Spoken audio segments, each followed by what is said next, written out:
So hello guys, welcome back to your new video. അപ്പോൾ നമ്മൾ ഇന്ന് വന്നിരിക്കുന്നത് ഇപ്പോൾ ഏറ്റവും കൂടുതൽ ആൾക്കാർ കാണുകയും കേൾക്കുകയും ചെയ്യുന്നത് നമ്മുടെ വേടൻ്റെ കംപ്ലൈൻറ്റ് കേസ് അങ്ങനെ സംഭവങ്ങളാണ്.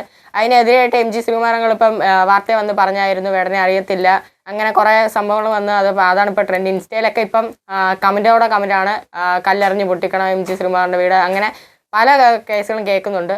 നമ്മളിന്ന് വന്നിരിക്കുന്നത് അതൊന്നും ചർച്ച ചെയ്യാനല്ല, വേടൻ്റെ കുറച്ച് നല്ല കാര്യങ്ങളും അങ്ങനത്തെ കുറേ സംഭവങ്ങൾ നമുക്ക് ചർച്ച ചെയ്യാം. അപ്പോൾ വീഡിയോ ലൈക്ക് ചെയ്തിട്ടില്ലെങ്കിൽ ഇപ്പോൾ തന്നെ ലൈക്ക് ചെയ്യുക, സബ്സ്ക്രൈബ് ചെയ്യാത്തവരെ സബ്സ്ക്രൈബ് ചെയ്യുക. അപ്പോൾ നമുക്ക് നേരെ വീഡിയോയിലേക്ക് പോകാം.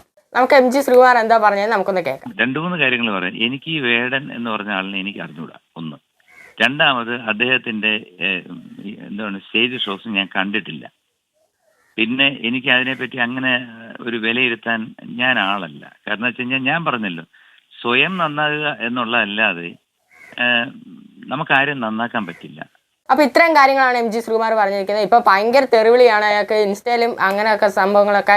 അപ്പോൾ വേടനെ നമ്മൾ കുറ്റം പറയുകയല്ല. അപ്പം വേടൻ ഇപ്പോൾ വന്നിട്ട് പറഞ്ഞിട്ടുണ്ട് ഒരു അവസരം കൂടി കിട്ടിക്കഴിഞ്ഞാൽ തെറ്റിയിരുത്താമെന്ന്. ഇതുപോലെ കുറേ നടന്മാർ ചെയ്തിട്ടുണ്ട്, ഇവരൊന്നും വന്ന് ഇതേപോട്ട് പറഞ്ഞിട്ടില്ല, ഞാൻ കണ്ടിട്ടില്ല പേഴ്സണലായിട്ട്. അപ്പോൾ ഇത്രയും ആൾക്കാർ സപ്പോർട്ട് ചെയ്യുന്ന വേടൻ വന്നിട്ട് പറയുന്നുണ്ട് എനിക്ക് തെറ്റിയിരുത്ത ഒരു അവസരങ്ങൾ തന്നെ തെറ്റിയിരുത്തുമെന്ന്. അയാളെ നമ്മൾ സപ്പോർട്ട് ചെയ്യുകയാണ് വേണ്ടത്, അല്ലാതെ നമ്മൾ പിന്നെയും ചവിട്ടി താഴ്ത്തുകയല്ല വേണ്ടത്.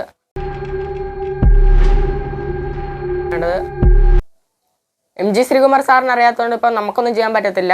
അത് അറിയാമോ ഇല്ലയോ എന്നൊന്നും നമുക്കറിയത്തില്ല. എന്തായാലും അറിയത്തില്ലെങ്കിൽ നമുക്കൊന്നും ചെയ്യാൻ പറ്റത്തില്ല. രണ്ടുപേരും തമ്മിൽ വലിയ വ്യത്യാസമൊന്നുമില്ല. MG ശ്രീകുമാർ സാറ് ക്ലാസിക് പാടുന്നു, അത് സ്ഥാനത്ത് നമ്മുടെ വേടൻ റാപ്പ് പാടുന്നു. ആ രണ്ട് വ്യത്യാസങ്ങളേ ഉള്ളൂ. കൂടാതെ വേറെ വ്യത്യാസം എന്ന് പറഞ്ഞു കഴിഞ്ഞാൽ MG ശ്രീകുമാർ സാറ് പാട്ട് പാടുന്നിടത്ത് 10,000 വീഡിയോ വന്നു കഴിഞ്ഞാൽ വേടൻ പാട്ട് പാടുന്നിടത്ത് 2 ലക്ഷം ആൾക്കാർ വരും. പിന്നീട് പറയാനുള്ള കാര്യം, വീഡിയോയുടെ ഹൈലൈറ്റ് ആയിട്ട് തന്നെ പറയാനുള്ള കാര്യം, ഇത് ഞാൻ പ്രത്യേകിച്ച് ഹേറ്റ് ചെയ്തൊന്നും ആരെയും പറയാം, ഇവരായിട്ട് അങ്ങനെ ഹേറ്റ് ചെയ്തൊന്നും പറയുന്ന ഒരു വീഡിയോ അല്ല, പ്രത്യേകം പറഞ്ഞിട്ടുണ്ട്. ഇനി ആരും വന്ന് കമൻറ്റ് ബോക്സിലൊന്നും ഇത് പറഞ്ഞ് ചോദിച്ചിടരുത്. പിന്നീട് എനിക്ക് പറയാനുള്ളൊരു കാര്യം എന്ന് പറഞ്ഞു കഴിഞ്ഞാൽ, ഇപ്പോൾ ഏറ്റവും കൂടുതൽ ആൾക്കാരും ചെയ്യുന്ന വീഡിയോ എന്ന് പറഞ്ഞു കഴിഞ്ഞാൽ ഏറ്റവും കൂടുതൽ സപ്പോർട്ടുള്ള ആർക്കാണോ അയാളുടെ ഭാഗത്തേക്ക് ചാരി നിൽക്കും. അതൊന്നും പറഞ്ഞിട്ടൊരു കാര്യമില്ല. MG ശ്രീകുമാറിനെ അറിഞ്ഞുകൂടാ എന്ന് പറഞ്ഞ് തെറി വിളിക്കേണ്ട ആവശ്യവും അങ്ങനത്തെ കാര്യങ്ങളൊന്നുമില്ല. അറിഞ്ഞുകൂടെങ്കിൽ അറിഞ്ഞുകൂടാ, അതിനിപ്പോൾ MG ശ്രീകുമാർ സാറിനെ തെറി വിളിച്ചിട്ട് കാര്യമൊന്നുമില്ല. കുറേ പേരൊക്കെ മണിച്ചേട്ടൻ്റെ സ്ഥാനത്ത് കാണുന്നവരുണ്ട് വേടനെ. പക്ഷേ എന്തൊക്കെ പറഞ്ഞാലും മണിച്ചേട്ടൻ്റെ തട്ട് താണു തന്നെ ഇരിക്കും. എങ്കിലും വേടൻ നല്ലൊരു പാട്ടുകാരൻ. പിന്നെ ഒരു കാര്യം എന്ന് പറഞ്ഞു കഴിഞ്ഞാൽ ഇപ്പോൾ ഏറ്റവും കൂടുതൽ ഷോർട്സിലൊക്കെ കാണുന്നതെന്ന് പറയുമ്പോൾ കുറേ കുട്ടികൾ ഇങ്ങനെ ഫ്രണ്ടിൽ വന്ന് മണിച്ചേട്ടൻ്റെ കൂട്ട് നല്ലൊരു ക്യാരക്ടർ തന്നെയാണ് വേടൻ. വേടനെ കുറിച്ച് പറയുമ്പോൾ കുറേ നല്ല കാര്യങ്ങളൊക്കെ പറയാനുണ്ട്. പുറകിൽ തന്നെ സീക്രട്ടായിട്ടും കുറേ നല്ല കാര്യങ്ങളൊക്കെ വേടൻ ചെയ്യുന്നുണ്ട്. അപ്പം നമ്മുടെ ഇന്നത്തെ വീഡിയോ ഒരു കൊച്ചു വീഡിയോ ആയിരുന്നു. അപ്പോൾ ഇത്രയൊക്കെ ഉള്ളൂ. ഇതിന് നല്ല റെസ്പോണ്ട് ഉണ്ടെങ്കിൽ നമുക്ക് ഇനിയും പുതിയൊരു പാർട്ടായിട്ട് വരാവുന്നതാണ്. അപ്പോൾ ഇന്നൊരു റിയാക്ഷൻ വീഡിയോ ആയിരുന്നു, എല്ലാവർക്കും ഇഷ്ടപ്പെടുന്നു വിശ്വസിക്കുന്നു. അപ്പോൾ ഇത് പേഴ്സണലായിട്ട് ഞാൻ ചെയ്തതല്ല, ഒന്നുകൂടെ പറയുന്നു.